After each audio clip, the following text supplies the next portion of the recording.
मध्य प्रदेश का ग्वालियर चंबल जो कभी डकैतों के नाम से बदनाम था, वो आज मिलावटखोरों के नाम से बदनाम हो गया है। हालात ये है कि देश के कोने कोने में चंबल से मिलावटी मावा, दूध और घी भी सप्लाई किया जाता है। हालांकि इसको रोकने के लिए पुलिस और प्रशासन ने एड़ी चोटी का जोर लगाया और कोर्ट ने भी समय समय पर आदेश जारी किया, लेकिन आज भी मिलावट का कारोबार है बादस्तूर जारी है। तो आज हम अपनी पड़ताल में इसी की पड़ताल करेंगे और जानेंगे कि आखिर इसकी जड़ें कहां-कहां तक फैली हुई हैं।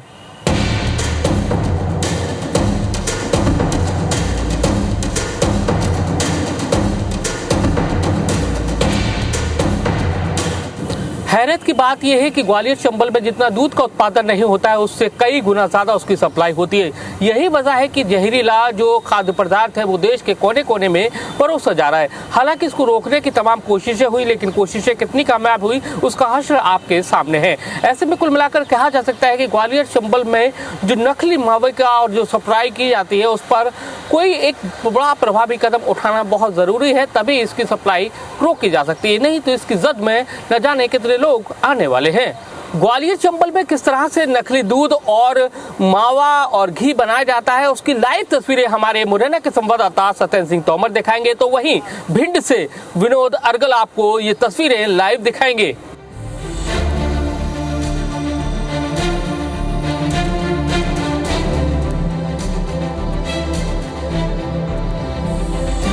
बिल्कुल, देखिए, जिसे पूरे मध्य प्रदेश के अलावा देखा जाए तो देश के कई राज्यों में बेचा जाता है और वही है यह चंबल का जो सफ़ेद जहर, जिससे पनीर, मावा, तमाम सारी चीज़ें बनती हैं और बिल्कुल रख किया जाता है। शरीर के लिए देखा जाए तो ये काफ़ी घातक होता है। कई डॉक्टर भी कहते हैं कि ये जो सफ़ेद जहर का कई बार कार्रवाई भी होती है, लेकिन कहीं ना कहीं तो दादा, जैसे ये सफ़ेद जहर आपने तैयार किया है, कितना घातक होता है शरीर के? अरे शरीर के अंदर जाए वो तो समझ लो, तो रेंज ही है, तो अपना वो इसमें कास्टिक सभी चीज़ होती है, तो ये नुकसान की चीज़ है, नुकसान की चीज़ है। बच्चे पिए, बूढ़े पिए, जवान पिए, नुकसान ही है। ये कहाँ तक जाता है? क्या कार्रवाई नहीं होती है? जैसे आप लोग चंबल के बेड़म बना रहे हैं तो कार्रवाई होती है, तो मतलब ये कि थोड़े अधिकारी निकले, थोड़ा मुँह बंद करना पड़ता है।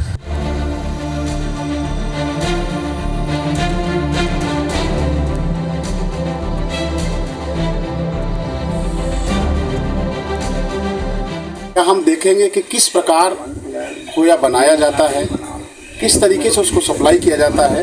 हम जानते हैं, आप देख रहे हैं, ये यहाँ पर ये खोया बन रहा है। अब किस प्रकार? हाँ, गैसों को दिया जाता है, उससे खोया बनाती है।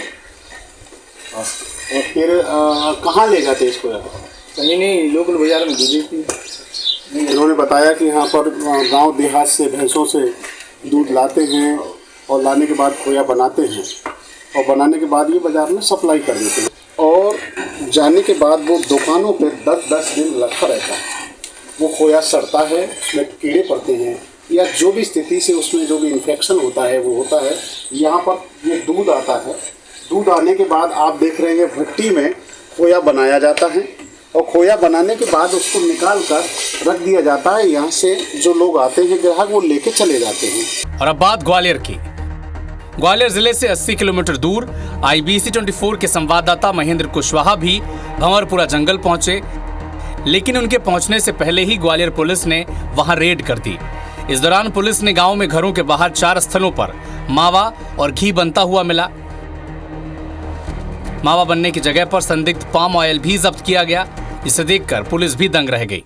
तो यहाँ कुछ जगह 4 जगह लगभग ऐसी भट्टियां चल रही थी जिन पर दूध से मावा बनाया जा रहा था। मावा में कुछ जगह रिफाइंड भी मिला है और बाकी फूड विभाग को सूचित कर दिया गया वरिष्ठ अधिकारियों के माध्यम से। तो फूड विभाग के अधिकारी उपस्थित भी हो गए हैं, उनके द्वारा उपस्थित मावा की, घी की और अन्य चीज़ों की सैंपलिंग की जा रही। सैंपलिंग के जो निर्णय आएंगे उसके हिसाब से कार्रवाई की जाएगी। इसके द्वारा सूचना प्राप्त हुई थी कि यहाँ पर मावा बनाया जा रहा है, तो यहाँ पे जैसे टी साहब ने बताया कि 4 भट्टियाँ चल रही हैं, तो हम प्रथम पे उपस्थित हुए हैं। यहाँ पर रिफाइंड तेल भी मिला है और घी भी मिला है और मावा, ये तीनों के नमूने लिए गए हैं, बाकी के नमूने भी लिए जाएंगे। हैरत की बात यह है कि ग्वालियर चंबल में जितना दूध का उत्पादन नहीं होता है, उससे कई गुना ज्यादा उसकी सप्लाई होती है। ऐसे समझे चंबल के मिलावट वाले जिले में दूध की आवक और सप्लाई को। भिंड जिले में 1,55,695 पशुधन है। इसमें रोजाना 5,80,926 किलोग्राम लीटर दूध का उत्पादन होता है, जबकि जिले में ही अकेले रोजाना की खपत करीब 6.25 लाख लीटर है। ऐसे में जिले में ही करीब 80,000 लीटर मिलावटी दूध रोजाना खपाया जा रहा है। मुरैना में 4.5 लाख उत्पादन, लेकिन 9 लाख लीटर दूध की सप्लाई।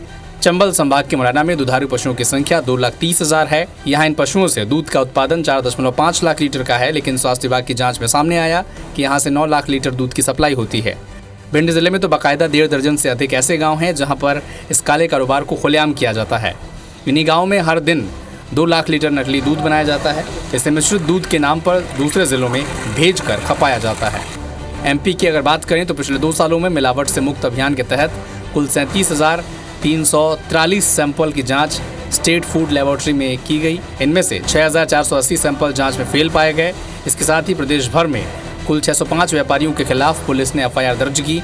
वहीं 45 व्यापारियों के खिलाफ रासुका के तहत कार्रवाई हुई। इसके साथ ही ग्वालियर चंबल अंचल में पिछले 2 सालों में लगभग 1 दर्जन से अधिक लोगों पर रासुका की कार्रवाई की गई है।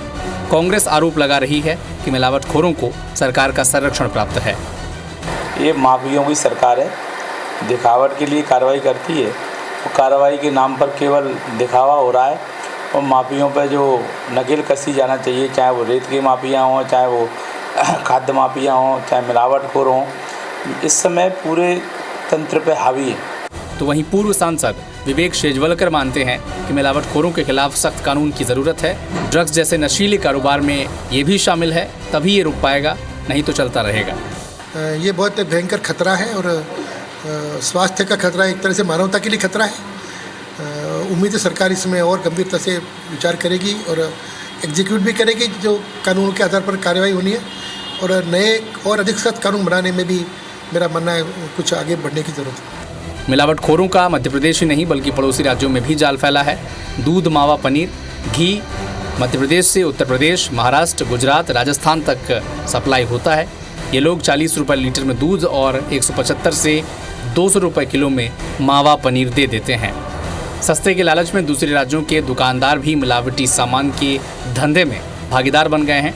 इसीलिए MP के घी की डिमांड भी इन प्रदेशों में बहुत ज़्यादा है। ग्वालियर चंबल में मिलावट के कारोबार को देखते हुए सांची ने भी बड़ा फैसला लिया और उसने यहां से दूध खरीदना बंद कर दिया, क्योंकि उसको भी कई शिकायतें मिल रही थी, जिससे उसकी साख पर भी दाव लग रहा था। मिलावट के कारोबार को देखते हुए सांची ने दूध लेना बंद किया।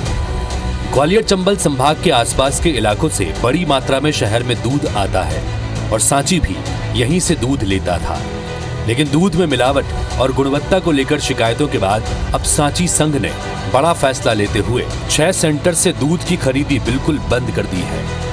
की तारीख में अगर देखिए इस साल देखा जाए तो हमने जो है 7 में से हमारे 1 सेंटर को हमने क्वालिटी मिल्क के आवक को देखते हुए वापस चालू किया है। इस प्रकार से वर्तमान में ग्वालियर दूध संघ के 10 में से 4 सेंटर हैं जहां से हम दूध ले रहे हैं, जहां पे हमें कोई मिलावट की शिकायतें नहीं मिल रही हैं। सब स्टैंडर्ड जो है हमारे नॉर्म्स जो बने हुए हैं उनको ही नियमों के तहत हम अपना दूध कलेक्शन कर रहे हैं। मामला हाईकोर्ट तक पहुंच चुका है। हाईकोर्ट की ग्वालियर बेंच भी लगातार आदेश देती रही है।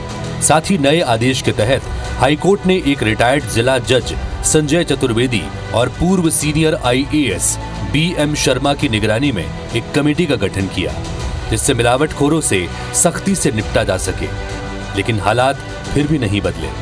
हालांकि उन्होंने हाईकोर्ट के सामने मिलावट रोकने के लिए सुझाव देकर हाईकोर्ट में अपनी रिपोर्ट सौंप दी है। ग्वालियर चंबल के मिलावटखोरों के खिलाफ एक्शन प्लान तैयार है।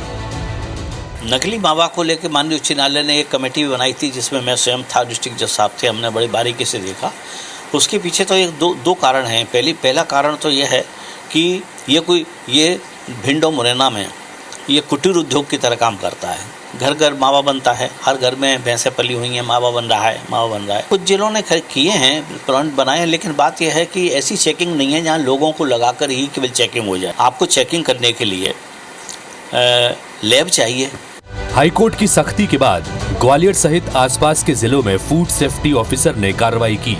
मिलावटखोरों पर भारी भरकम जुर्माना भी लगाया गया, लेकिन वसूली के मामले में हाथ खाली है।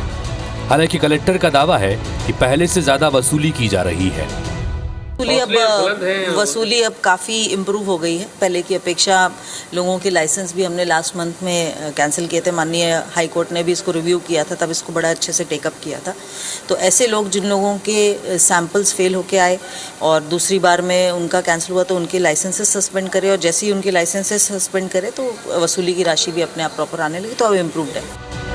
हाईकोर्ट के सीनियर एडवोकेट अवधेश सिंह तोमर की माने तो मिलावटखोरी के खिलाफ कार्रवाई महज रस्म अदायगी तक रह गई है। जिला प्रशासन और फूड विभाग के अधिकारी समय समय पर कार्रवाइयां नहीं करते और कहीं न कहीं से कुछ अधिकारी उन लोगों के साथ मिले हुए हैं, जिस कारण ये जो अवैध तरीके से, गलत तरीके से जो मिलावट का खेल चंबल संभाग में चल रहा है, इसके पीछे प्रशासन की भी लापरवाही है। प्रदेश में बदनाम ग्वालियर चंबल अंचल मिलावटखोरों का बड़ा ठिकाना बना हुआ है। दूध की नकली फैक्ट्री हो या मिलावटी मावा, भिंड मुरैना में बड़े पैमाने पर तैयार होकर ग्वालियर से दूर दराज तक सप्लाई किया जाता है।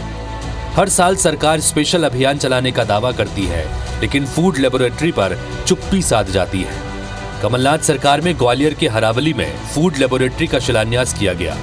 ढांचा 90% बनकर तैयार हो गया, लेकिन लैब शुरू नहीं हो सकी। इस पर ग्वालियर के प्रभारी मंत्री तुलसी सिलावट का कहना है कि हमने मिलावट पर अंकुश लगाई है। इसमें सरकार पूरी गंभीरता से विचार कर रही है, मुख्यमंत्री खुद अपने संज्ञान ले रहे हैं। लेकिन आपने जो लैब बनाने की बात कही थी, लैब का ऑपरेशन किया था, पता ही नहीं चला लैब का पिलर कहाँ है। 80% बन चुकी है। कितने प्रतिशत? मैं 80% अति शीघ्र मैं आपको सौंपने वाला हूँ जनता को।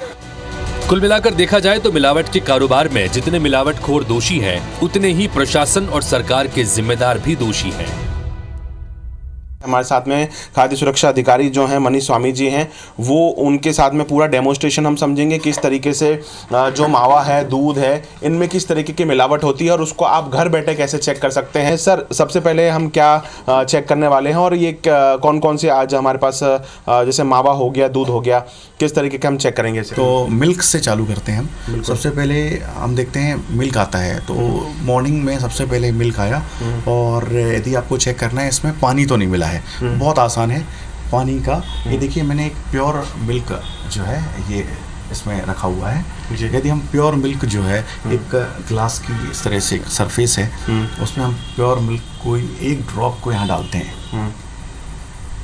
ये देखिए बिल्कुल, तो यहाँ ये आप देखेंगे जहाँ से मिल्क चला है वो जहाँ तक मिल्क खत्म हुआ है, नीचे तक गया ड्रॉप, पूरा वाइट है। बिल्कुल पूरा वाइट है, पूरा वाइट है ये। और ये मिल्क में पानी मिलाने के बाद ये देखिए कोई अंतर समझ में नहीं आ रहा पानी मिलाने के बाद भी दूध में।